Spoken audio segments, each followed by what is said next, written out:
కేసీఆర్ గారిని చూసి చాలా నేర్చుకోవాలి.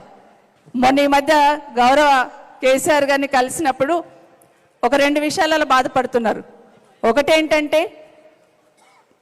కరెంటు లేకుండా రైతులకు ఇబ్బంది అవుతుంది, మంచి సిస్టమ్ సెట్ చేసిన నేను, మరి కరెంట్ ఎందుకు కట్ అవుతుంది, రైతులకు ఎందుకు కష్టాలు వస్తున్నాయని చెప్తున్నారు. రెండవది ఏమడిగారంటే మిషన్ భగీరథ నీళ్లు మంచిగా చేసుకొచ్చినాం కదా, అక్కడక్కడ నీళ్ళు వస్తలేవని బిందెలు తీసుకుంటున్నారు, మళ్ళీ ఇదేందమ్మా అని అడుగున్నారు. నేను అన్నాను ఒక పొలిటికల్గా ఆలోచిస్తూ వదిలేయండి అన్న, బదలామవుతారు కదా గవర్నమెంట్, మరి జనాలకు అర్థమవుతుందంటే ఒక్క మాట అన్నారు, రాజకీయాల కోసం జనాలను ఇబ్బంది పెట్టడం ఎందుకమ్మా, మంచి సిస్టాన్ని వీళ్ళంతా చెడిపేస్తున్నారు, అదే బాధ అనిపిస్తుంది అన్నారు.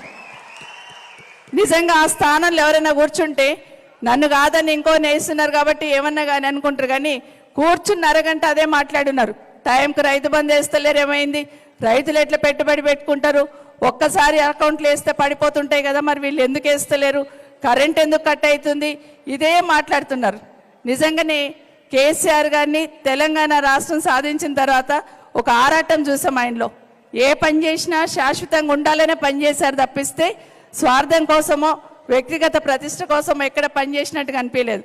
నేను కానీ కిషన్ రెడ్డి గారు కానీ ఎప్పుడు కనిపించినా కూడా పాలమూరు రంగారెడ్డి పూర్తి చేసి ఇబ్రాహీంపట్నం మహేశ్వరం నీళ్ళు